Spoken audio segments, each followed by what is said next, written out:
If you were to come and stand at the edge of one of our fields on a certain evening, you might see something that would puzzle you. You might see a farmer studying the sky, looking up at the moon, checking it against a worn old almanac in his hand, and only then deciding whether tomorrow is the day to put the seed in the ground. Not the weather he is checking, or not only the weather, the moon. For my people and country people the world over, going back thousands of years, have long planted their crops according to the phases of the moon, putting certain things in the ground as the moon grows toward full and other things as it wanes back toward dark. It is one of the oldest gardening traditions there is, older than the Amish, older than this country, reaching back into the deep past of every farming people on earth. And today I want to tell you all about it, what it is and how it is done, and I want to be honest with you about it too, in a way that many who speak of it are not, so that you understand both the tradition and the truth of it, and can decide for yourself what use to make of it. Let me be square with you from the very start, more square than is usual on this subject, because I respect you too much to sell you something I cannot stand behind. There are people who will tell you that planting by the moon works powerful wonders, that the moon's pull reaches into the soil and lifts the water up and swells the seeds, and that your garden will grow twice as well if only you plant by its phases. And I must tell you honestly that the men of science have looked into this carefully, and they have not been able to find good, solid proof that the moon's phase makes crops grow better or worse in the way the tradition claims. The moon does pull the great oceans into their tides, that is true and known, but the notion that it pulls meaningfully on the little water in your garden soil or your seeds is not something the science has been able to show. So I will not stand here and promise you a doubled harvest from the moon, for that would be a falsehood, and I do not deal in falsehoods. But I would ask you not to dismiss the whole tradition on that account either, for there is real wisdom and real usefulness in it that has nothing to do with whether the moon itself works any magic, and that is what I mostly want to share with you. Hold both truths at once. The grand claims are unproven, and yet the practice has genuine worth. Let me show you how both can be so. First, let me simply teach you the tradition itself, how it is done, for it is worth knowing whatever you conclude about it. The moon, as you know, goes through its phases across about a month, growing from the thin new crescent to the full round moon, which we call the waxing, the growing, and then shrinking back from full to dark again, which we call the waning. And the old rule of moon planting divides your crops by where they make their harvest, above the ground or below it. The rule runs like this. In the waxing moon, as it grows from new toward full, you plant the crops that bear their harvest above the ground, the things whose fruit you gather up in the air, your beans and peas, your corn and squash, your tomatoes, your greens and lettuces and cabbages, your grains. And then in the waning moon, as it shrinks from full back toward dark, you plant the crops that make their harvest below the ground, the root crops, your potatoes and carrots and beets and onions and turnips and radishes, above ground in the growing moon, below ground in the shrinking moon. That is the heart of the old rule, and there are finer divisions beyond it that the almanacs keep, favoring certain days within each phase for certain tasks, planting on some, weeding on others, harvesting on still others, but the great simple rule that anyone can follow is that one. Above ground crops as the moon waxes, root crops as the moon wanes. Now let me tell you where I believe the true and honest value of this practice lies, for I have come to think it is real, only not for the reason the old tales give. The value is this: planting by the moon gives a person a calendar, a rhythm, a discipline, a reason to be out looking at the sky and the season and the state of things on a regular and thoughtful schedule, and that, I have come to believe, is worth a very great deal, quite apart from any power in the moon itself. Consider. The gardener who plants by the moon must pay attention. He must watch the sky and mark the phases. He must plan his planting ahead and think about what goes in when. He must be out in his garden on a schedule, observing, tending, timing his work to a rhythm outside himself rather than to his own convenience or forgetfulness. And a gardener who pays that kind of close, regular, disciplined attention to his garden and his sky will very likely grow a better garden than one who plants haphazardly whenever he happens to remember, not because the moon helped him, but because the practice of moon watching made him a more attentive and disciplined gardener. The moon, you might say, is a fine teacher of attention, and attention is what a garden most wants. That is a real benefit, and an honest one. And it belongs to the tradition whether or not the moon works any direct magic at all. And there is more honest wisdom bound up in the old moon planting than just the discipline of it. For the traditions of when to plant grew up alongside the real and sound knowledge of the seasons, and the two are woven together in the old almanacs.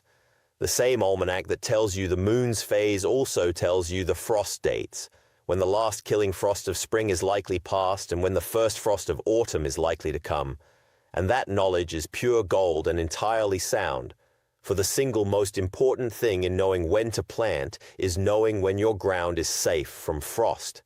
The old wisdom also taught, quite rightly, to watch the soil and not just the calendar, to wait until the earth had warmed and dried enough in the spring, for seed put into cold, wet ground rots, rather than grows, and to feel the soil and read the signs of the season. Much of what traveled alongside the moon planting was this genuinely sound seasonal wisdom, the frost dates, the soil temperature, the reading of the weather and the land, and a person who took up moon planting took up all of that good knowledge along with it. So even setting the moon itself aside, the tradition carried a wagon load of real and useful gardening wisdom, and that wisdom is worth having.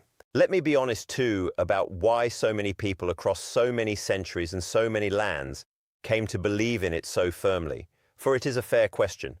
Part of it is surely that the moon planting tradition, carrying all that sound seasonal wisdom with it, did in fact tend to produce good gardens, and people credited the moon for the success that really came from the attention and the sound timing. Part of it is that we humans are quick to see patterns and to remember the times a thing seemed to work and forget the times it did not. And part of it, I think, is simply that people wanted a way to feel connected to the great rhythms of the heavens and the seasons, to feel that their small work in the garden was tied into the vast turning of the moon and the stars. And there is something beautiful in that wish, even if the mechanism is not what they supposed. I do not scorn any of this. There is a deep human goodness in wanting to plant in harmony with the sky. I only ask that we be honest about what is proven and what is not, and then embrace the real and honest goods that remain, which are many. So, what would I counsel you to do with all this? I would counsel you this. If the idea of planting by the moon appeals to you, if it gives you a rhythm and a discipline and a sense of connection to the old ways and the turning heavens, then by all means, take it up. And I think you will garden the better for the attention it demands of you and the sound seasonal wisdom it carries with it. Follow the old rule, above-ground crops in the waxing moon and root crops in the waning, and let it be your calendar and your teacher of attentiveness. But hold it honestly. Do not believe it will double your harvest by lunar magic, and do not neglect the things that truly matter for the moon's sake. For no phase of the moon will save a seed planted into frozen ground, or into cold, wet mud, or into poor, exhausted soil, or left unwatered in a drought. The moon is at best a fine calendar and a teacher of attention. It is the sound and proven things, the right soil, the right warmth, the frost safely passed, good seed, water, and care that actually grow your garden. Use the moon for its rhythm, and its discipline, and its beauty, and the old wisdom it carries, and use the proven things for your actual results, and you will have taken the best of both the tradition and the truth. Let me tell you a little more of the finer workings of the old system for those of you who wish to go deeper into it, though I will keep my honest eye on it as I do. Beyond the simple rule of waxing and waning, the old almanacs divide the month more finely still, following the moon not only through its phases of light, but through what the old people called its signs, the 12 signs that the moon passes through as it circles the sky each month, the same 12 you may know from the zodiac. Each of these signs was reckoned by the old tradition to be fruitful or barren, wet or dry, and suited to different garden tasks. The signs reckoned watery and fruitful, and there were several, were held the best for planting and for setting out. while the signs reckoned dry and barren were held best for the tasks of destruction and preservation, for weeding and for killing pests and for harvesting crops meant to be dried and stored, and for cutting timber and such. So an almanac following this system would tell you not merely that the moon was waxing, but that it stood in a certain sign, and that this made a good day for planting your beans, or a good day for pulling weeds, or a good day for making hay. It is an elaborate and beautiful old system worked out in fine detail across many centuries. And I must give it the same honest treatment as the rest. The science has not proven that the moon's sign makes any true difference to your beans. But the system, like the simpler rule, gives a gardener a detailed and thoughtful calendar that keeps him attentive and organized and outworking his ground on a regular rhythm. And in that lies its honest worth. Follow it as a discipline and a calendar if it pleases you, and it will serve you well in that way, but do not stake your harvest on the sign of the moon over the state of your soil. I want you to understand, too, just how old and how wide this tradition truly is. For it is not some odd notion peculiar to my people, but very nearly a universal inheritance of farming humanity. Go where you will across the whole earth and back as far as the records reach, and you will find farming peoples planting by the moon. The ancient Romans did it and wrote of it in their books on farming. The old peoples of Europe did it and carried the practice to this country. Peoples across Asia and Africa and the islands of the sea kept their own versions of it. It appears again and again independently among peoples who never met one another, wherever human beings have farmed the land and looked up at the night sky. Now, a scoffer might say that this only proves how widespread a mistaken belief can become. But I would say something gentler and, I think, truer. I would say it proves how deeply human it is to seek a rhythm for our work in the great rhythms of the heavens, to want to plant not by our own scattered whim, but in time with something vast and constant and shared, the turning of the moon that shines the same on every field in every land. There's a longing in that, and a wisdom of a kind, a recognition that we in our little gardens are part of something far larger, subject to seasons and cycles beyond ourselves, and whether or not the moon swells the seed, that recognition, that humility before the great turning order of things, is a good and true and healthful way for a person to hold himself in the world. The tradition endured across all humanity, not because it was proven, but because it answered something deep in the human heart, and that something is worth honoring even now. Let me tell you of an old woman I knew in my growing up years, the finest gardener in our whole district, whose vegetables were the envy of every household and who fed her large family and half her neighbors, besides, out of a garden that seemed almost to grow of its own accord under her hands, she planted by the moon faithfully all her long life, and she would tell you without hesitation that the moon was the secret of her success. But I watched that woman garden for many years, and I will tell you what I saw, and you may judge for yourself. Yes, she watched the moon. But she was also out in that garden every single day from before dawn, her hands in the soil, watching every plant, pulling every weed the moment it showed, catching every pest before it could spread, testing the warmth and the moisture of her ground with her own fingers, saving the best seed from the best plants year after year, feeding her soil with compost and care until it was black and rich and crumbling and full of life. She knew her frost dates to the day. She knew her soil like she knew her own children. The moon gave her a calendar and a rhythm, and she kept faith with it, and I believe it made her the attentive and disciplined gardener she was. But it was the attention and the discipline and the deep knowledge of her soil, all the things the moon watching kept her faithful to, that truly grew that wondrous garden. She credited the moon. I credit her. And in a way, we are both right. For the moon planting and her greatness as a gardener were so woven together that you could not pull them apart, and perhaps that is the deepest truth about the whole tradition. It made good gardeners, whatever it did or did not do to the seeds. If you wish a plain and practical way to begin, here is what I would suggest. Get yourself a good almanac, one of the old-fashioned ones that gives the moon's phases, and just as importantly, your local frost dates and the good sound seasonal advice for your region.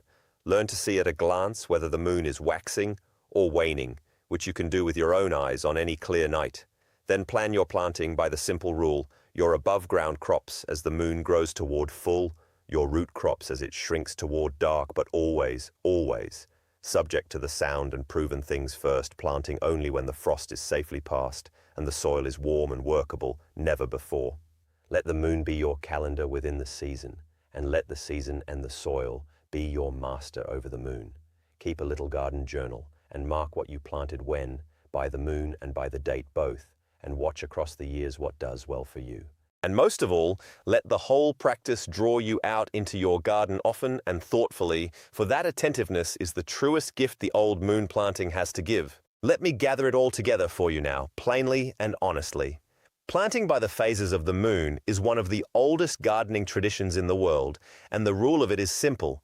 Above-ground crops planted as the moon waxes toward full, root crops planted as the moon wanes toward dark. The grand claims made for it, that the moon's pull swells the seeds and doubles the harvest, are not something the science has been able to prove, and I will not tell you they are true. But the tradition has real and honest worth even so, for it gives a gardener a rhythm and a discipline and a reason to pay close regular attention to his garden and his sky. And attention is the very thing a garden most needs, and it carries alongside it a great store of genuinely sound seasonal wisdom. The frost dates and the soil knowledge and the reading of the season, that is pure gold. So, if it draws you, take it up, and garden the better for the attentiveness it teaches, but hold it with honest eyes, trusting the moon for its rhythm and its beauty and the proven things for your actual harvest. That is the whole truth of moon planting as an honest old man understands it, the tradition and the reality both, given to you plainly so you may make of it what you will. For I have always believed that the old ways deserve to be honored honestly, not with false claims that cannot bear examination, but with a clear eye for the real wisdom in them, which is very often deeper and truer than the tales that grew up around it. The moon planting is a fine example of just this. Strip away the exaggerated magic, and what remains is not nothing, as a scoffer might say. What remains is a beautiful discipline of attention, a rhythm that ties a person to the turning heavens and the passing seasons, and a treasury of sound seasonal knowledge handed down across the ages. That is worth keeping, and I think that is the right way to hold all the old traditions, with respect and with honesty both, cherishing the real wisdom in them and being truthful about the rest. So plant by the moon if it moves you, or plant by the almanac's frost dates and the warmth of your own soil if that suits you better, but either way, get out into your garden, pay it your close and loving attention, and let the great old rhythms of the sky and the season draw you into their turning. That is the deepest wisdom of all, older than any rule, and it will never lead you wrong. The moon may or may not stir your seeds, but the gardener who is out among his plants morning and evening, watching and tending and learning his ground season upon season, will grow good things whatever the sky is doing, and that is a promise I can make you and stand behind with my whole heart. If this is the kind of good old useful wisdom you have been hungry for, the kind that makes you a little more capable and a little more thoughtful, and connects you back to the good sense of those who came before us, then stay here with me. There is a great deal more where this came from, and I aim to bring it back to you, one piece at a time. Subscribe, and we will keep remembering the old ways together, because some of the most precious things we ever knew are the simple ones we let ourselves forget. And the honest tending of a garden in rhythm with the turning sky is surely one of them.